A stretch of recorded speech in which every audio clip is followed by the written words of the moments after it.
இது ஒரு எழுப்புதலின் காலம், இது எழுப்புதலின் நாட்கள், இது ஒரு சீசன். ஒவ்வொரு சீசனில் ஒவ்வொரு மாதிரி கர்த்தர் தம்முடைய ஊழியத்தை, ஊழியக்காரர்களை, திருச்சபையை கர்த்தர் மூவ் பண்ணிக்கிட்டு இருந்தார்.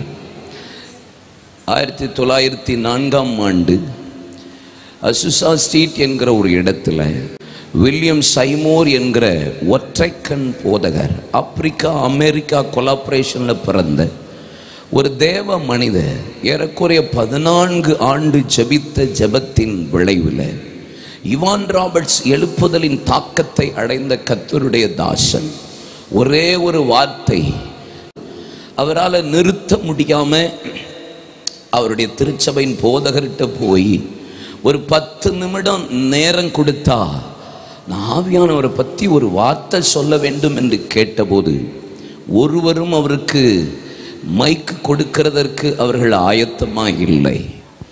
ஆனால் பல நாள் பின்பு அவருடைய சொந்த போதகரே 10 நிமிடம் தான் அப்படின்னு சொன்னார். ஓகே. ஆனால் வில்லியம் சைமோர் வெறும் 5 நிமிட பிரசங்கத்திலேயே கர்த்தருடைய ஆவி, தேவ மகிமை சபையை மூடியது. அதற்கு பின்பாக அவர் அசுசா ஸ்ட்ரீட் என்கிற ஒரு இடத்துல அவர் நின்று பண்ணின பிரசங்கம்தான் உலக எழுப்புதலில் அந்த மகிமையான ஒரு அபிஷேகத்தை உலகம் முழுவதும் கொண்டு போகிறதற்கு அந்த நாளை கர்த்தர் அவரை எடுத்து பயன்படுத்தினார்.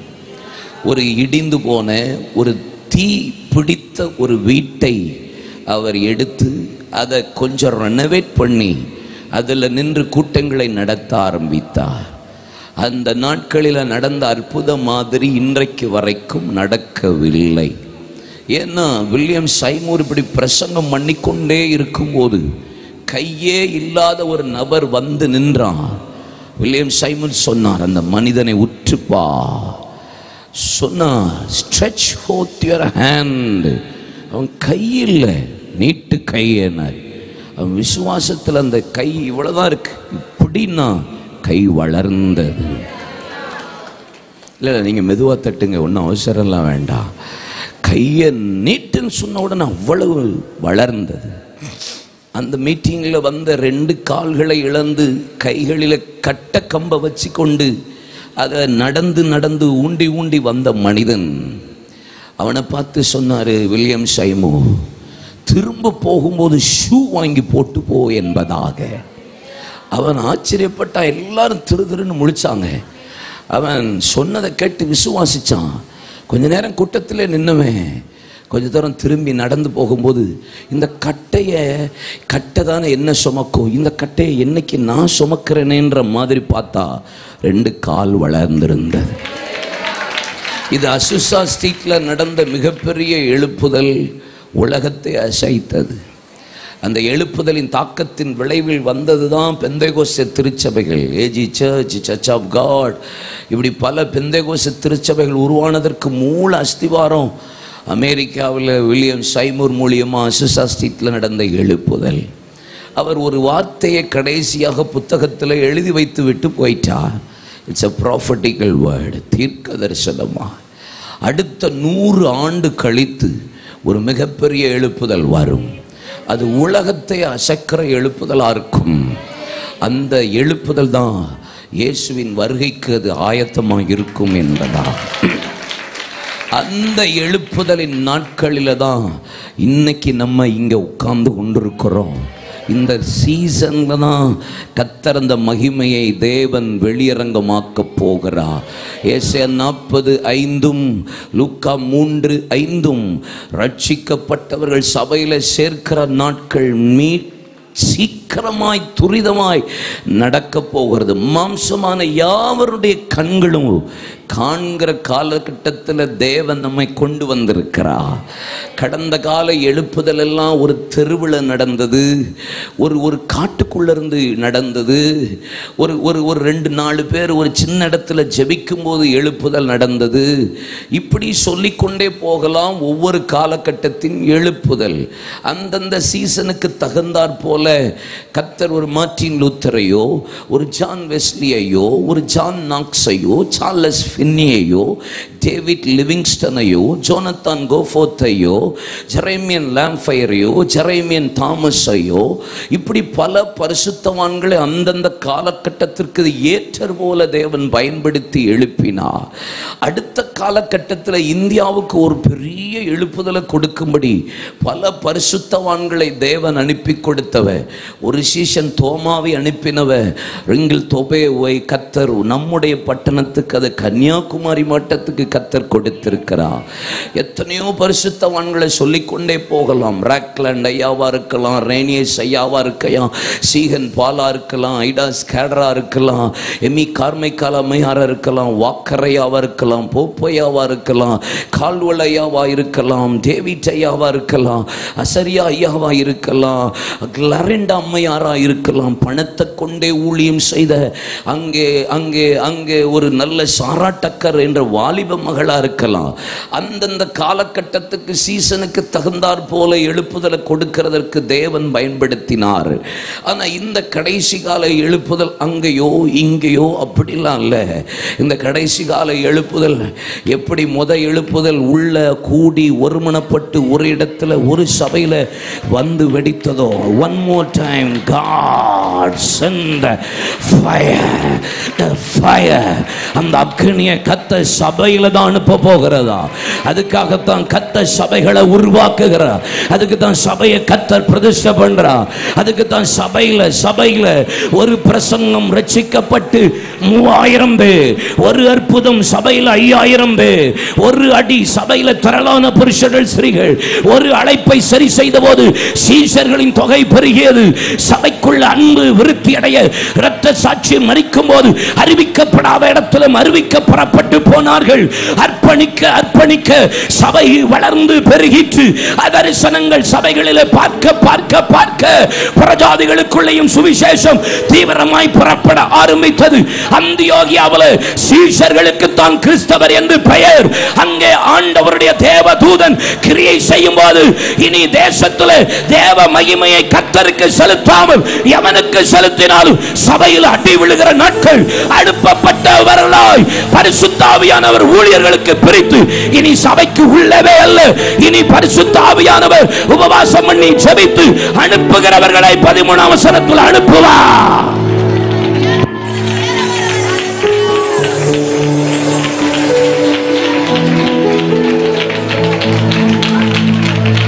தேவன் எனக்கா ஏதாகிலும் செய்திடுவார், என்றாகிலும் என்னை மறந்தது உண்டா.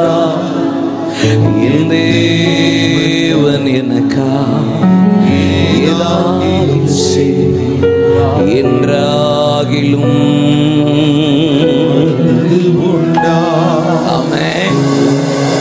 அல்லேலூயா.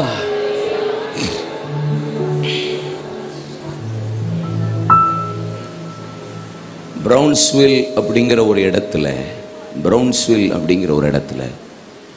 ராண்டி ஹாப்ஸ், லிசா ராண்டி ஹாப்ஸ், ஒரு பாஸ்டருடைய ஒய்ஃப். ராண்டி ஹாப்ஸ், லிசா ராண்டி ஹாப்ஸ், 2 பேர். அந்த சர்ச் இதோட சின்ன சர்ச், ரொம்ப சின்ன சர்ச். இந்த 2 பேரும் 12 வார தொடர் உபவாச ஜபத்தை அவங்க சர்ச்சில் போட்டாங்க. 12 week continue fasting pray. 12 வாரம் அழுது சர்ச் ஏதாவது நடக்கணும் ஆண்டவரே, வெறுமையா இருக்கு, ஏதாவது செய்யுங்க. வேற ஒரு ஜபமுமே இல்லை. எங்களுக்கு இதை தாங்க, அதை தாங்க, இடத்தை தாங்க, ஒண்ணுமே இல்லை. ஊழிய எம்டியா இருக்கு. ஏதாவது செய்யுங்க, எதையாவது அனுப்புங்க, ஏதாவது கிரியை செய்யுங்க. கணவன் மனைவி அழ. ஒரு நாள் ராண்டி ஹாப்ஸ் 12வது வாரம் முடியும் போது ஏன் ஒரு ஊழியக்காரர் கூட்டம் ஒரு சின்ன கூட்டம் நடத்துவோமான்னு கேட்டு, சரின்னு அவருடைய நண்பர் சிடி டவுன்ஸ்டன் அப்படிங்கிற ஒரு சுவிசேஷகர், அவரும் அவர் மனைவியும், சிடி டவுன்ஸ்டன் அவர் மனைவியும் ரொம்ப பிஸி பர்சன். ஆனால் கூப்பிட்ட உடனே நண்பர் கூப்பிட்றாரேன்னு வந்துட்டார். வந்து அந்த 12வது வார இறுதி ஜபம் அன்றைக்கு ரொம்பலாம் பிரசங்கம் பண்ணல, 20 to 25 நிமிஷம் பிரசங்கம் தான். சபைக்குள்ள இருந்தவர்கள் மேல ஆவியானவர் ஊற்றப்பட்டார். வல்லமை வெடிக்க ஆரம்பித்தது. கண்ட்ரோலே பண்ண முடியல. ஒரு நாள் கூட்டம், நாளைக்கு வைப்போம், 2வது நாள் நாளைக்கு வைப்போம், 3வது நாள் நாளைக்கு வைப்போம், 4வது நாள் தொடர்ந்து நடந்துட்டே இருக்கு. ஜனங்கள் கூட்டம் கூட்டமாக வராங்க. சின்ன சர்ச்சு, இடம் இல்லை, வெளியே இப்படி அப்படி இப்படின்னு தெருவெல்லாம் நிரம்புது. அந்த ஏரியா எல்லாம் டிராஃபிக் ஆகுது. என்ன செய்ய? சிடி டவுன்ஸ்டும் ராண்டி ஹாப்ஸும் உட்காந்து பேசி ஒரு இடத்த வாடகைக்கு எடுப்போம், ஷெட்டு வாடகைக்கு போடுவோன்னு சொல்லி ப்ரௌன்ஸ்வில்லில் ரோட்டு மேலே 4-way ரோட்டில் இருக்கிற ஒரு இடத்துல ஒருத்தட்ட வாடகைக்கு, ஒரு கர்த்தருடைய மனுஷன் வாடகைக்கு எடுத்து 12,000 ஸ்கொயர் ஃபீட்டுக்கு ஒரு பெரிய ஷெட்டை விசுவாசமாக போட்டாங்க. மகிமை, கூட்டம், வல்லமை, ஆவியானவ கிரியை செய்ய இரவு மாத்திரம் 5000 வாலிபர்கள் ஜெபிக்க ஓடி வந்தார்கள். ஒன்லி நைட், ஒன் நைட் 5000 வாலிபர்கள். கூட்டத்தை நிறுத்தவே முடியல, கண்டினியூவா நடக்குது. அழுது அழுது கண்ணீரே வாய்க்கால் மாதிரி. நான் வேணா உங்க பாஸ்டருக்கு அந்த போட்டோவெல்லாம் அனுப்பி தரேன், போட்டு காமிங்க. அழுது ஜனங்கள் அழுது அழுது தண்ணியா அப்படி ஓடுறத பார்க்கலாம். வேர்வையின் தண்ணீருமா அந்த ஷெட்டு முழுசு. அவ்வளோ ஒரு பெரிய மகிமை எழுப்புதல். அப்படி கூட்டம். திடீர்னு அந்த இடத்துடையவர் சொல்லிட்டாரு, எனக்கு இந்த இடம் திடீர்னு தேவைப்படுதுன்னு சொன்னோன்னே என்ன செய்யணும்னே தெரியல, என்ன செய்யணும்னே தெரியல. ஒரு நாள் நம்ம காணிக்கை எடுப்போம், ஒரு நாள் காணிக்கை எடுப்போம். ஆலயத்துக்கு, ஷெட்டுக்கு தான், ஷெட்டுக்கு, சொந்த இடத்துக்கும் ஷெட்டு போடுறதுக்கு மட்டும் நம்ம காணிக்கை எடுப்போம்னு சொல்லி எடுத்தாங்க. எடுத்து முடிச்சு ஆவியானவர் வந்துட்டுன்னா, தரிசனமும் ஆவி இருந்துட்டுனா பணம் டசன்ட் மேட்டர். பணம்லாம் அப்போ கோடி கோடியாக தருவார். பணம்லாம் ஏசப்போ அழகாக தந்துடுவார். ஆசீர்வாதம்லாம் ஈஸியாக கத்த தந்துடுவார். அல்லேலூயா சொல்லுங்க. என்ன நடந்துச்சு தெரியுமா? காணிக்கை எடுத்தவங்க கவுண்ட் பண்ணி எண்ணி பார்த்தா, இடம் வாங்கிறதுக்கு காசு, ஷெட்டு போடுறதுக்கு காசு, காசு எடுத்து மீதி $10 million மீதி எடுத்தாங்க. $10 million. இல்லை, கொஞ்சம் மெதுவாகவே தட்டுங்க. ஒன்றும் நான் ஆக்கிரகமாக ஜான் சாமுவேல் பாஸ்டர் சர்ச்சில் ஏதாவது நடந்துராதான் நினச்சிக்கிட்டு இருக்கேன். ஹல்லேலூயா, ஹல்லேலூயா. நான் சொல்கிறேன், இனி சபையில் அதுதான் நடக்க. நல்லா ஈட்டு.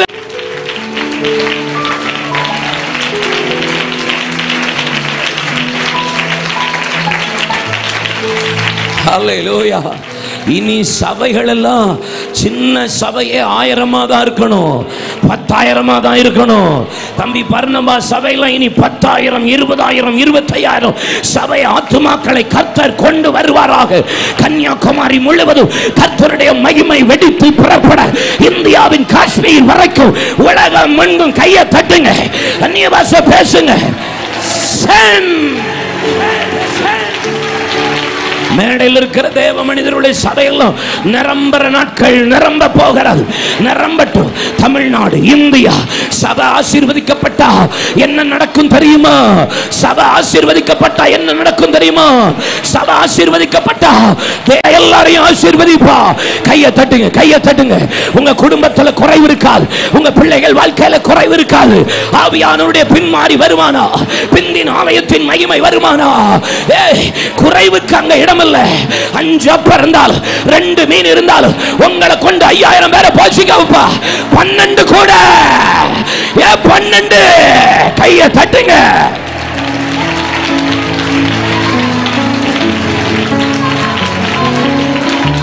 நீதி எழுப்புதல் நாட்களை இனி அதுதான் நடக்கும் சபைகளிலே.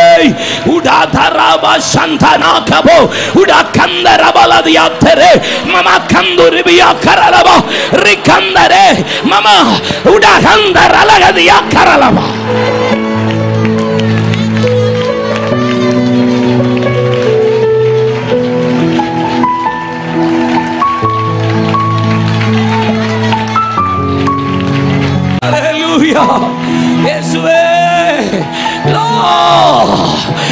நிறுத்தாதீங்க, நிறுத்தாதீங்க, எப்பா நிறுத்தாதீங்க.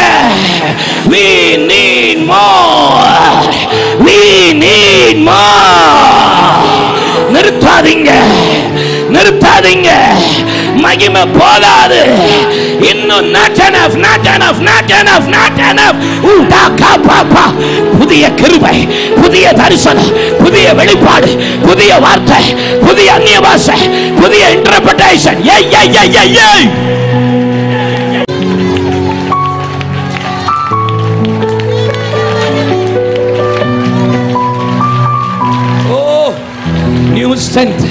New strength. புதிய புதிய பலன் இறங்குகிறது, புதிய பலன் இறங்குகிறது, புதிய பலன் இறங்குகிறது. தூதர்களின் ஊழியம் இனி சபையில வெளியரங்கமாக போகிறது. கிரியை செய்கிற நாட்கள் வந்துவிட்டது. கிரியை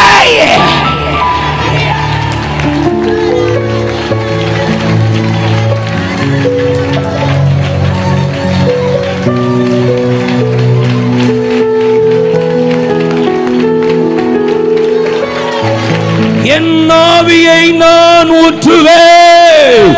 என் ஆவி, my spirit, என் ஆவி மாம்சமான யாவர் மீதும் என் ஆவி, என் ஆவி வாலிபர்கள் மீது, குமாரர் மீது, குமாரத்தி மீது, மூப்பர்கள் மீது, ஊழியக்காரன் ஊழியக்காரி மீது என் ஆவி.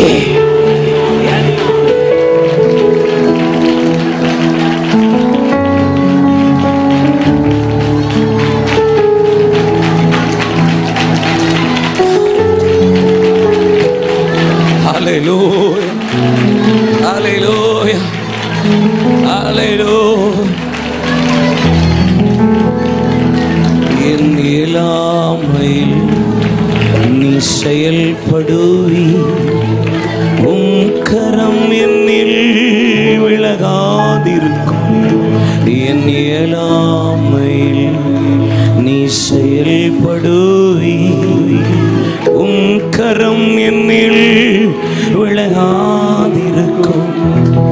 மலைகளை உயர்ப்பீர் என்றார், என் தடைகள் உமக்கு மாத்திரம். மரித்தோரை எழச் செய்தி என்றார், என் நோய்கள் உமக்கு மாத்திரம். கிரகிக்க முடியா காரியம் செய்வி சர்வஞானியே, கை உயர்த்தி. கிரகிக்க முடியா காரியம் செய்வி சர்வஞானியே, ஆராதிப்பே. கிரகிக்க முடியா சர்வஞானியே, உம்மை ஆராதிப்பேன். கிரகிக்க முடியா காரியம் செய்வி சர்வஞானியே, ஆராதிப்பேன். 7 மாதம் 12ஆம் தேதி அலங்கம் பிரதிஷ்டை பண்ணப்பட்டது. இந்த மாதம், இந்த மாதத்தினுடைய கடைசி தேதியில இந்த பிரதிஷ்டையில கர்த்தருடைய நாமம் உயர்த்தப்பட்டு கொண்டிருக்கிறதுக்காக ஸ்தோத்திரம், ஸ்தோத்திரம், ஸ்தோத்திரம், ஸ்தோத்திரம். ஹல்லேலூயா. கர்த்தர் நல்லவர். ஆமென் சொல்லுங்க.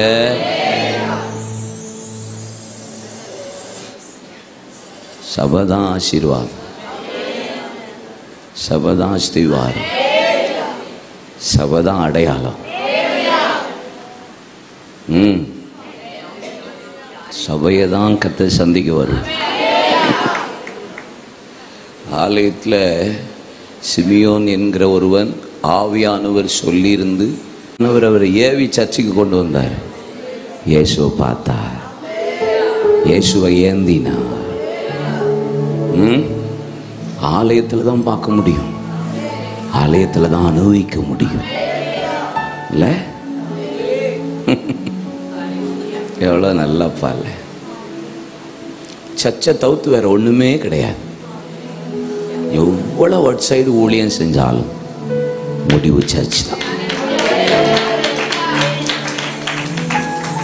இதுதான் நீங்க உங்க சபையில எவ்வளவு விதைக்கிறீங்களோ, எவ்வளவு கண்ணீரை விதைக்கிறீங்களோ, எவ்வளவு ஜெபத்தை விதைக்கிறீங்களோ, அவ்வளவு கம்பீரமான அறுவடைய பார்ப்பீங்க. சியோனின் சிறையிருப்பை திருப்பும் போது சொப்பனம் காண்கிறவளை போல இருந்தோம். கர்த்தர் எங்கள் வாயை நகைப்பினாலும் எங்கள் நாவை சந்தோஷத்தினால நிரப்பினார்.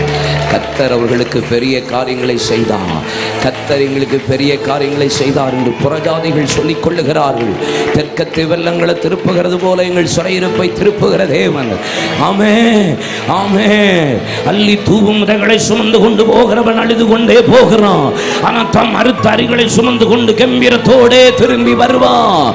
நீங்கள் விதைத்ததெல்லாம் கம்பீரமாய் வரணும் என்றால் சபை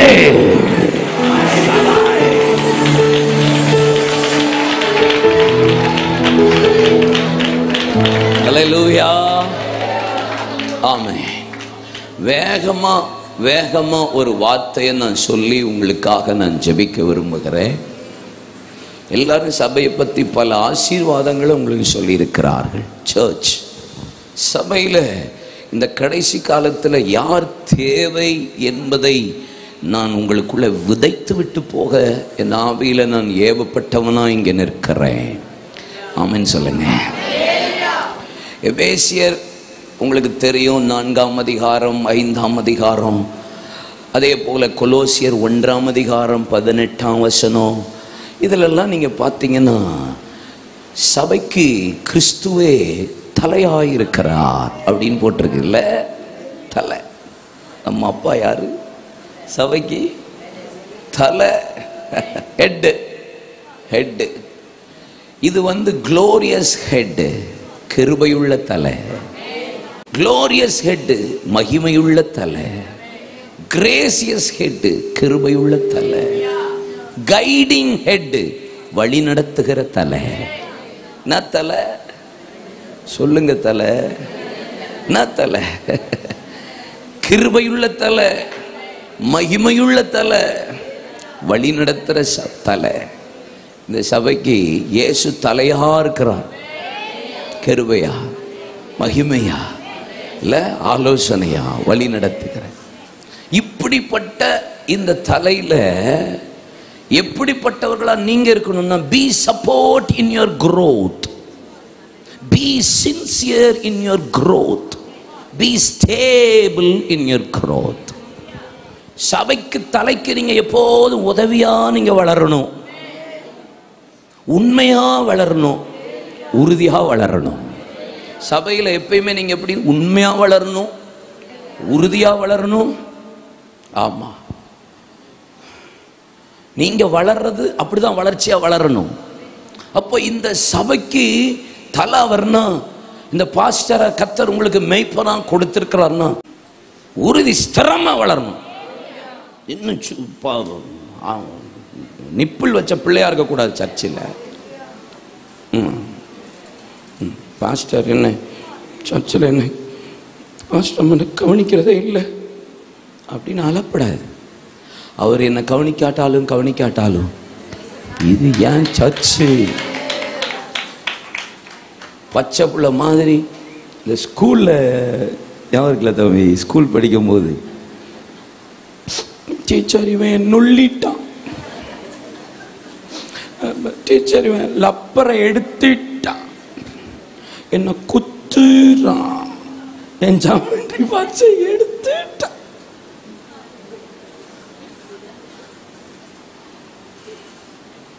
ஆனால் எல்லாம் தெரிஞ்சாலும் ஒன்றும் தெரியாத மாதிரி கன்னியாகுமரி மாவட்ட மக்களுடைய ஒரு மூஞ்சை வச்சுட்டு நம்மளை பார்க்குறாங்கப்பா.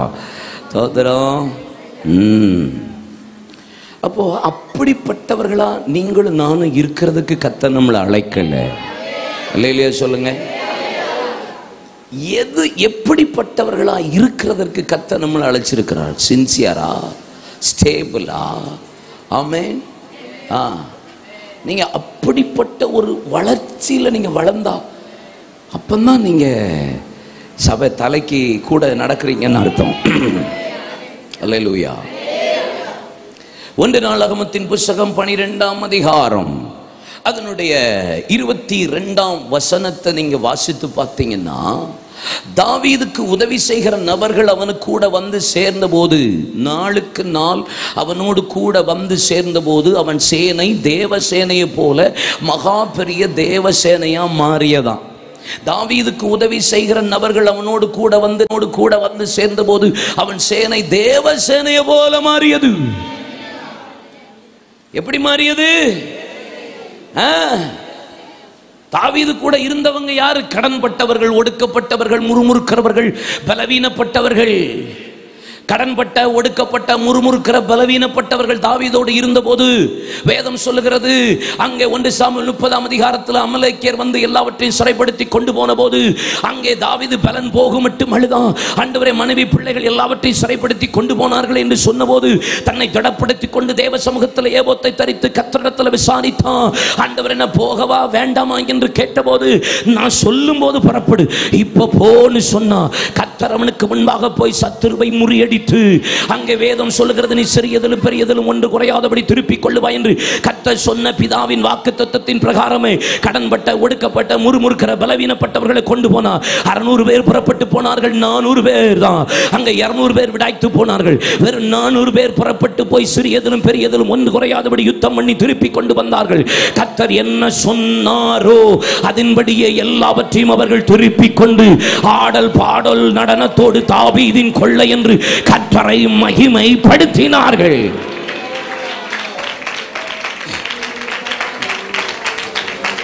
ஆனா அந்த 400 பேர் யுத்தத்தில் எல்லாவற்றையும் பெற்றுக்கொண்டு திரும்பி வரும்போது சொல்றாங்க, ஆமா, ரஸ்து கல்லண்டையில் இருக்கிற 200 பேருக்கு ஒரு பங்கும் பாகமும் கொடுக்க கூடாது என்று சொன்னபோது தாவீது சொன்ன ஒரு காரியம் என்ன தெரியுமா?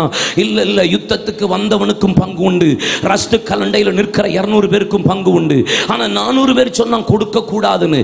ஏன் 400 பேர் சொன்னா? ஏன் யுத்தத்தில் ஜெயிச்சாலும் அவனால பங்கு போட முடியல? ஏன்னா அவன் தான் கடன்பட்டவன். 400 பேர் ஒடுக்கப்பட்டவன், அவன் தான் முறுமுறுக்கிறவன். அவனை கொண்டு யுத்தத்தில் ஜெயிக்கலாம். ஆனா தாவீது அபிஷேகத்தை 1 சாமுவேல் 16ஆம் அதிகாரத்தில் பெற்ற பின்பும், 2 சாமுவேல் 5ஆம் அதிகாரத்தில் பெற்ற பின்பும், 2 சாமுவேல் 5ஆம் அதிகாரம் 7ஆம் வசனத்தில் 3ஆம் முறை அபிஷேகத்தை பெற்ற பின்பும் இஸ்ரவேலில் ராஜாவா உட்கார முடியல, வனாந்தரத்தில் தான் அலைந்து கொண்டு போனா. இன்னைக்கு சபையில இயேசுவை சிங்காசனத்தில் உட்கார வைக்கிறதற்கு இன்னைக்கு கர்த்தர் இந்த சபையை, இங்க இருக்கிற கர்த்தருடைய பிள்ளைகளை ஆண்டவர் தெரிய சேனையாய் எழுப்ப கையை தட்டுங்க.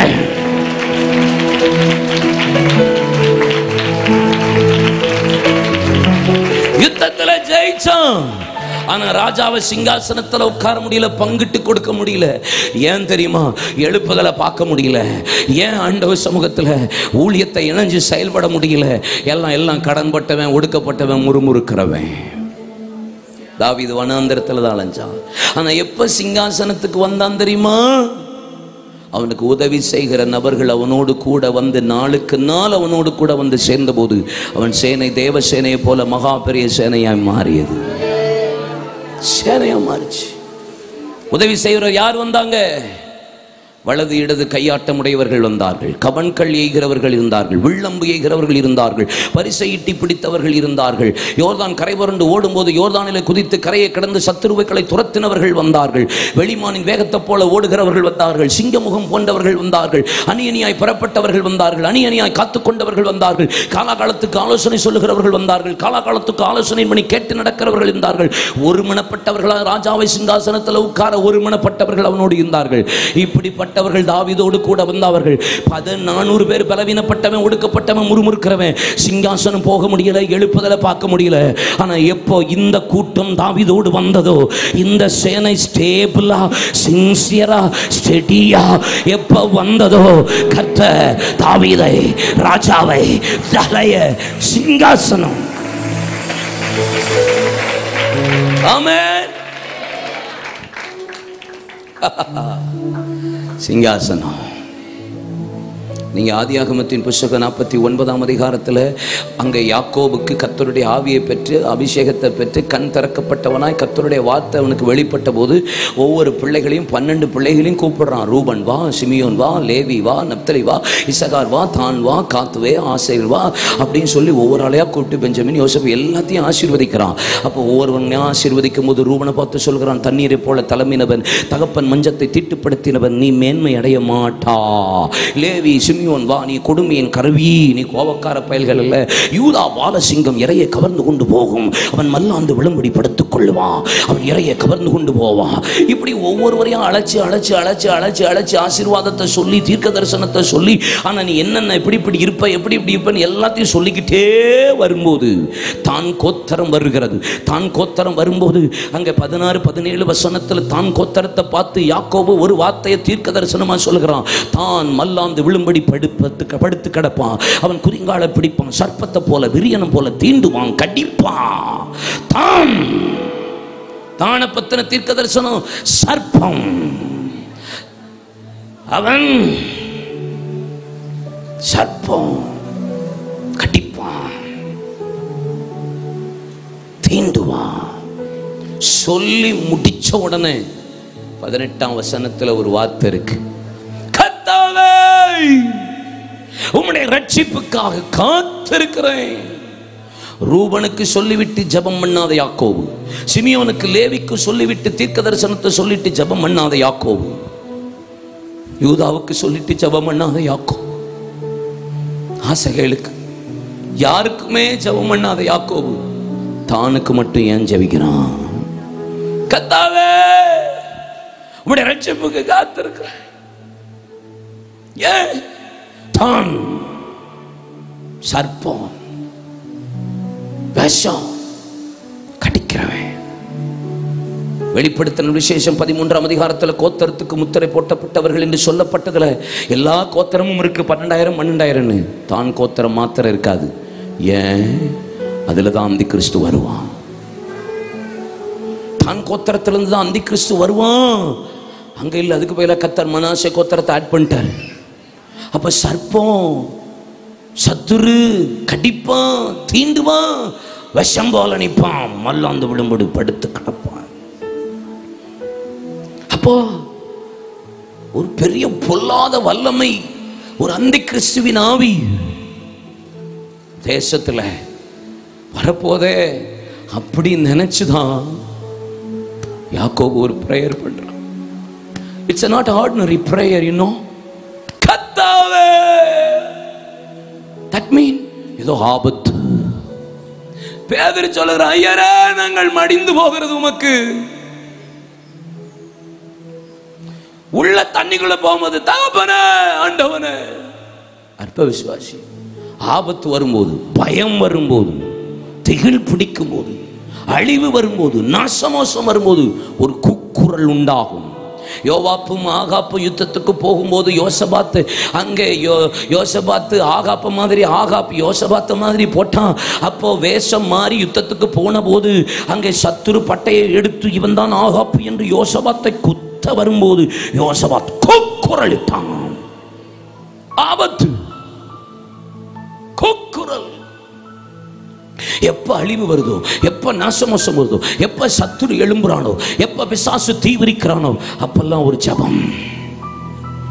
அப்பதான் நமக்கு வரும் இல்லையா? கர்த்தாவே, ஐயோ. நேத்து நான் நைட்டு திண்டுக்கலுக்கு மீட்டிங் போய்கிட்டு இருக்கும்போது வாடிப்பட்டியை தாண்டும் போது car left hand side, right hand side ஒரு கார் ஒரு பைக் அடிச்சு இழுத்துட்டே போகுது. எல்லாரும் ஐயோன்னு கத்துறாங்க. நான் காருக்குள்ள இருக்கேன், எனக்கு அவ்வளவு சவுண்ட். திகில், ஆபத்து வரும்போது ஏன் இவ்வளவு ஒரு பெரிய ஜெபம்? சபைக்கு ஏதோ கர்த்தர் சொல்ல விரும்புகிறார், தேசத்துக்கு ஏதோ சொல்ல விரும்புகிறார், ஊழியனுக்கு ஏதோ சொல்ல விரும்புகிறார், விசுவாசிய உனக்கு ஏதோ சொல்ல விரும்புகிறார், தலைக்கு கர்த்தர் பேச விரும்புகிறார், சரீரத்துக்கு கர்த்தர் பேச விரும்புகிறார். லட்சியம், ஆபத்து வருது.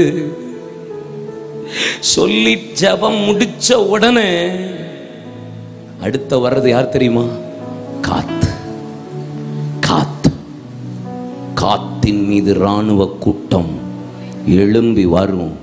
ஆனால் இராணுவமே வந்தாலும் அதன் மீது இவன் பாய்வான். இப்படி கைத்தட்டக்கூடாதுன்னு நான் நினைக்கிறேன். காத்து வருவான். ஜபத்துக்கு பதில் யார் தெரியுமா? காத்து. கர்த்தாவே ரட்சிப்புக்கு காத்திருக்கிறேன் என்கிற ஜபத்துக்கு பதில் யார் தெரியுமா? காத்து. காத்து. யோவான் 10:10 பேதுரு 5:8 வெளிப்படுத்தல் 12:12 திருடன் திருடவும் கொள்ளவும் அழிக்கவும் அன்றி வேறொன்றுக்கும் வரான். அவன் எவனை விழுங்கலாம் என்று கர்ச்சிக்கிற சிங்கம் போல வகை தேடி சுற்றி கொண்டு கொண்டிருக்கிறான். அவனுக்கு கொஞ்ச காலமே இருக்கிறபடியால் தன் முழு பலத்தை பிரயோகப்படுத்துகிறான். அவனுக்கு வேகமா கிளம்பி இருக்கிறான். சபையை அழிக்க, ஊழியத்தை அழிக்க, திருச்சபை அழிக்க, தேசத்தை அழிக்க, ஜனங்களை அழிக்க. இன்னைக்கு சபைக்கு வெளியே கிரியை செஞ்சிட்டு இருந்தவன் துணிந்து இன்னைக்கு தீவிரமாய் அவனுக்கு கொஞ்ச காலமே இருக்கிறதுனால சபைக்குள்ள வர்றோம். ஆனா வேதம் சொல்லுகிறது, சபையை பாதாளத்தின் வாசல் மேற்கொள்ளாதே.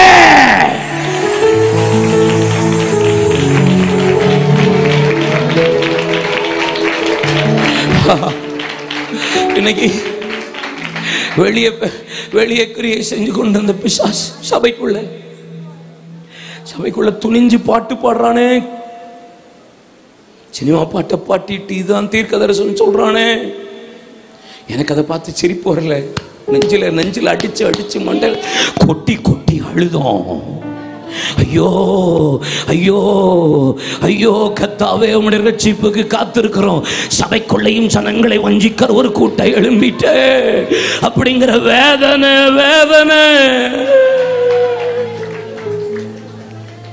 கர்த்தாவே, சபையை ரட்சியும். அவர் சரீரத்துக்காக ஜபம் பண்ண வேண்டியதாயிட்ட, சபையை பாதுகாக்கிறதுக்காக ஜபம் பண்ணணுமா? ஆனா ஒருத்தன் ஜெபிச்சான். அந்த ஜபத்தின் விளைவு யார் வந்தா தெரியுமா? காத்து. இராணுவமே அவன் மீது வந்து பாயும். ஆனா அது விழுந்தாலும் அதன் மேல ஒரு இராணுவமே வந்தால் அதன் மேல பாஞ்சு விழுறவன் தான் காத்து. காத்துனா என்ன அர்த்தம் தெரியுமா? சேனைன்னு அர்த்தம். சூலமத்தில் நீர் என்னத்தை காண்கு? 2 கூட்ட சேனையை பார்க்கிறேன். ஒன்று ஊழியக்காரர் என்கிற சேனை, இன்னொன்று விசுவாசி என்கிற சேனை. இந்த 2 சேனையையும் கர்த்தர் சபையில எழுப்ப, இந்த கடைசி கால எழுப்புதல், இந்த பிரதிஷ்டையில கர்த்தர் இந்த ஊழியத்தில் எழுப்ப. கை தட்டுங்க, வாய திறந்தாங்க. சேனையின் அபிஷேகம்.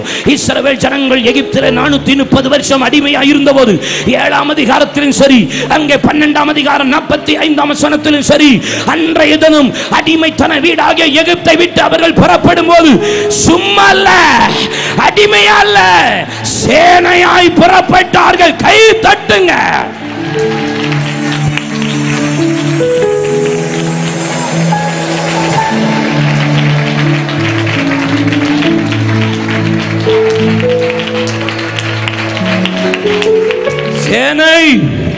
சேனை சர்ச்சில் இருக்கிற ஒவ்வொருவரையும் நான் பார்க்கிறது அதுதான். இந்த கடைசி கால எழுப்புதலுக்கு தேவை விசுவாசி அல்ல, சீஷர்கள் அல்ல.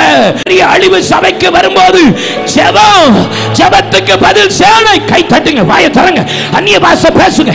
ஆவியில அந்த சேனையின் அபிஷேகம். ராணுவம் விழும், ஆனால் அதன் மீது விழுவான் இந்த காற்று.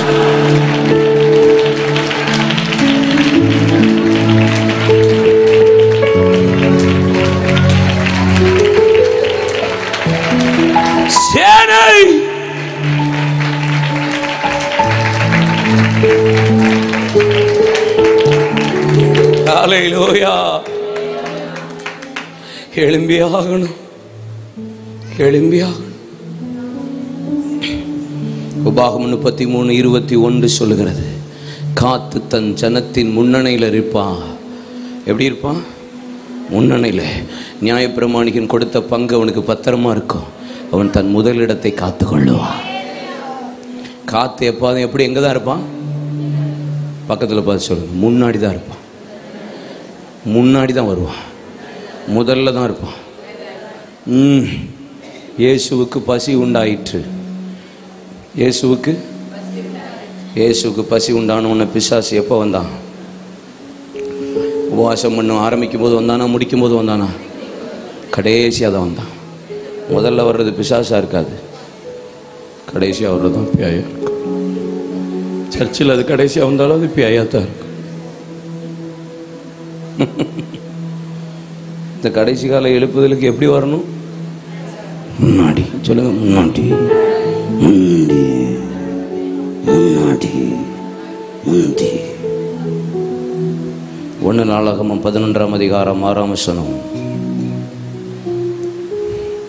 எபூசியரை முந்தி அடிக்கிறவனே தலைவனும் அதிபதியுமா இருப்பான். எபூசியரை முந்தி அடிக்கிறவன் தான் தலைவன். எபூசியரை முன்னி அடிச்சு போறவன் தான் சேனை தலைவன், அதிபதின்னு இருக்கு பைபிளில். அப்படின்னு என்ன அர்த்தம்? சியோனில் தாவீது வாசம் பண்ண விரும்பின போது சியோனில் கொத்தளம் போட்டு உள்ளே இருந்து வெளியே வர முடியல, வெளியே இருக்கிறவன் உள்ளே போக முடியல. அப்போ தாவீது விருப்பப்பட்டுட்டானேன்னு சொல்லிட்டு யோவாப்புக்கு கீழே ஏறக்குறைய 3,24,600 சொச்சம் பேர் இருக்க சேனையில் இவன் யோவாப்பு ஒரு இன்ஸ்ட்ரக்ஷன் கொடுத்தா எத்தனையோ பேர் போய் உள்ளே பாஞ்சு அடிக்க முடியும். ஆனால் தாவீது சொன்ன ஒரு வார்த்தை, எவன் முந்திக் கொள்ளுகிறானோ அவன் தான் தலைவன், எவன் முந்திக் கொள்ளுகிறானோ அவன் தான் அதிபதி, எவன் முந்தி போய் அடிக்கிறவன். ஆனா எபூசியரை முந்தி அடிக்கணும்னா அங்க எபூசியர் உள்ள போக முடியாம, சியோனுக்குள்ள போக முடியாம தடை பண்றது குருடர்களும் சப்பானியுமா இருக்கான். குருடர் வசனத்தை கேட்டு தரிசனம் இல்லாதவன் குருடர், வசனத்தை கேட்டு அதன்படி நடக்க முடியாதவன் சப்பானி. இன்னைக்கு பரலோக ராஜ்யத்துக்கு தடை பண்றவனே இந்த கூட்டம் தான். வசனம் தெரியும் ஆனா பரலோக ராஜ்யம் எல்லாம் கிடையாதும்பா, பரலோகத்துக்கு போகிறதுக்கு தேவையில்லம்பா, பரலோகம் உனக்கு எதுக்கு பூமியில வந்துட்டுன்னு பிரசங்கம் பண்ணும். பரலோகத்தை குறித்து பேசுறதுக்கு தான் சபை, உங்களை என்னை ஆயத்தப்படுத்துறது தான் சபை, அதுக்கு ஆயத்தப்படுத்துக்கு தான் சபை, வேற எதுக்கும் சபை இல்லை.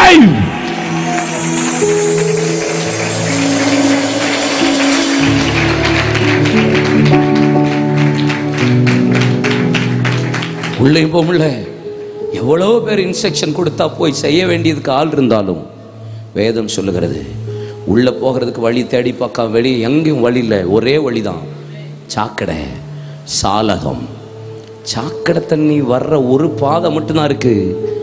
யோவாப் சாலகத்துக்குள்ளே குதித்து குருடரையும் சப்பானியும் முறியடித்து தாவீதை சீயோனிலே உட்கார வைத்தார். இன்னைக்கு இயேசுவை எல்லா இடத்துக்குள்ளேயும் கொண்டு போய் உட்கார வைக்கிறதுக்கு தான் சேனை வேணும். முந்தி அடிக்கிற ஆள் தான் சபையில் வேணும். கை தட்டுங்க. சபையில எது ஆள் வேணும் தெரியுமா?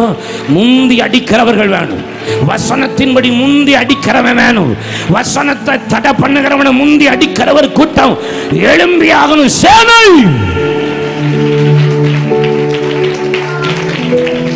என்னாகமம் 25ஆம் அதிகாரம் 7 வசனத்தை வாசித்தா சபையின் நடுவில் இருந்து அங்கே ஆரோனின் குமாரனாகிய எலெயாசாரின் குமாரனாகிய பென்னகா சபையின் நடுவில் இருந்து முந்தி எழுந்து போய் சபை நடுவில் பாவம் செய்து கொண்டிருந்த ஒருத்தனை ஈட்டி எடுத்து உருவ குத்தி சபையின் வாதையை நிறுத்தினா. 24,000 பேர் செத்து விழுந்து கொண்டிருந்த போது பிரமாணத்தை வாங்கினவே மோசே, பிரமாணத்தை பேசுறவே ஆரோன். பிரமாணத்தை வாங்கினவன் வாதையை நிறுத்த முடியல, பிரமாணத்தை பேசுறவனாலையும் வாதையை நிறுத்த முடியல. ஆனா சபை நடுவில் இருந்து எழும்பி, எவனும் சொல்லல, எவனும் போய் குத்துன்னு சொல்லல, எழும்பி ஏதாவது செய்யணும் யாரும் இன்ஸ்ட்ரக்ஷன் பண்ணல. எழும்பி எவன் முந்தி போய் ஈட்டி எடுத்து உருவ குத்தி கர்த்தருக்காக வைராக்கியம் பாராட்டுகிறீர்களோ அந்த சேனையை கர்த்தர் சபையில எழுப்புவாராக. சபை நடுவில் ஒரு கூட்டம் எழும்பட்டு எழும்பட்டு முந்திக் கொள்ளுகிற கூட்டம். லூக்கா 19ஆம் அதிகாரம் 26 28 வசனம் வரைக்கும் வாசித்தா 18ஆம் அதிகாரத்தில் இயேசு பாவிகள் கையிலும் பிரதான ஆசாரியர் கையிலும் ஒப்பு கொடுக்கப்படுகிற நேரம் வருகிறது. சிலுவையில் அறையப்பட போகிறா, முள்முடி சூட்டப்பட போகிறா, விழாவில் குத்தப்பட போகிறா, வாரினால் அறையப்பட போகிறா, ஆண்டவர் உமிழ்ந்து துப்பப்பட போகிறா, அற்பமா எண்ணப்பட போகிறா, புறம்பாக்கப்பட போகிறார் என்று எல்லா சீஷர்களுக்கு இன்ஸ்ட்ரக்ஷன் கொடுத்துட்ட பின்பு 19ஆம் அதிகாரம் சொல்கிறது எல்லாம் எனக்கு எருசலேமில் வைக்கப்பட்டிருக்கிறது என்று தெரிந்தும் வேதம் சொல்கிறது இயேசு சீஷர்களுக்கு முந்தி எருசலேமுக்கு போனார். எனக்கு பாடு இருக்குன்னு தெரியும், போராட்டம் இருக்குன்னு தெரியும், உபத்திரம் இருக்குன்னு தெரியும், பிரச்சனை இருக்குன்னு தெரியும். கிறிஸ்துவுக்காக பாடுபட இப்ப படுகிற பாடுகள் இனி வெளிப்பட போகிற மகிமைக்கு ஒப்பிடத்தக்கவைகள் அல்ல. சபையில யார் தேவை தெரியுமா? பாட சுமக்கிறதுக்கு முந்திக் கொள்ளாதவன். அரிமத்தியூரானாகிய அந்தரங்க சீஷனாகிய யோசேப்பு என்கிற ஒருவன், அவன் ஆலோசனை சங்கத்தில் இருந்தவன். ஆனால் இயேசுவின் ஆலோசனை காரியத்தில் அவன் உடன்படாமல் யூதர்களோடு சம்மதியாமல் இருந்தவன். No compromise. ஆலோசனை சங்கத்தில் இருந்தாலும் இயேசுவுக்கு ஒவ்வாத காரியத்தில் எதிலையும் உடன்படாதவன் தான் இந்த அரிமத்தியூரானாகிய யோசேப்பு. உபதேசத்திலையும் சரி, ஊழியத்திலையும் சரி, பிரதிஷ்டையிலையும் சரி, பாடல் ஆராதனையிலும் சரி, இயேசுவுக்கு அடுத்த காரியத்தில் பரிசுத்த குலைச்சலை உண்டாக்க, இயேசுவுக்கு அவமானத்தை உண்டாக்குற எந்த காரியமாக இருந்தாலும் உடன்படாத ஆட்கள் தான் இந்த சபைக்கு தேவை என்பதை நான் சொல்லுகிறேன். கையை தட்டி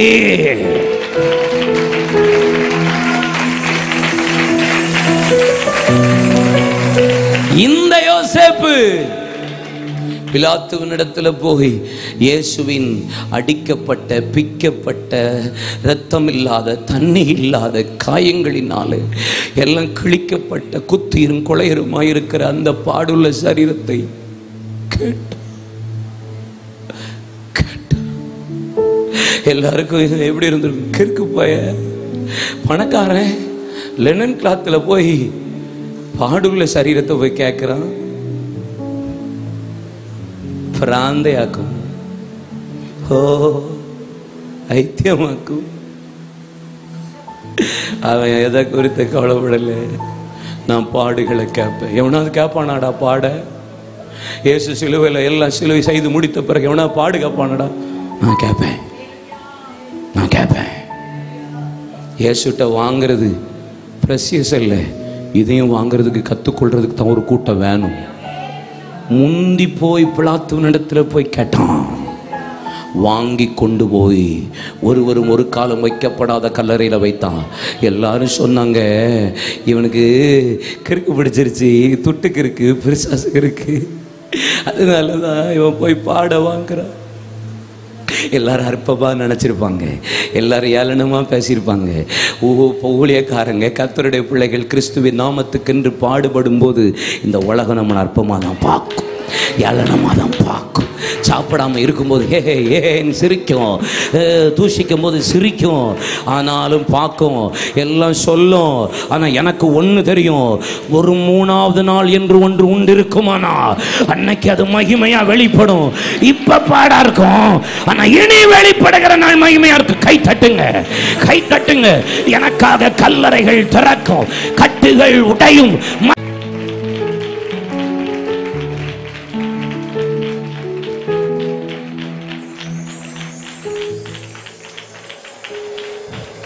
முன்னாடி வரணுன்னு, முந்தி கொள்ளணுன்னு, முன்னாடி வந்து முந்தி கொள்ளலைன்னா நீங்களும் நானும் சேனையா இருக்க முடியாது. இன்னைக்கு சபைக்கு ஒரு ஜெபம் சொல்லப்படுகிறது, ஒரு எச்சரிப்பின் சத்தம், ஒரு எச்சரிப்பின் ஜெபமா சொல்றேன். கர்த்தாவே, உம்முடைய ரட்சிப்புக்கு நாங்கள் சபையா காத்திருக்கிறோம். சர்ப்பத்தை போல, விரியனை போல தீண்டுகிற காலம் மேற்கொள்ள முடியாதுன்னு எனக்கு தெரியும். ஆனா ஆபத்து. யாக்கோபு, ஏன்னா சபையின் தரிசனத்தை பெற்றவன் யாக்கோபு, அவனுடைய ஜெபத்தின் விளைவுதான் காத். இன்னைக்கு நம்ம ஒரு ஜெபம் பண்ண போறோம். இந்த பிரதிஷ்டை அன்றைக்கு சபைகளில் காத்தின் அபிஷேகம், ஒரு சேனையின் அபிஷேகம் இன்னைக்கு கர்த்தர் நம்மளை நிரப்புவாராக.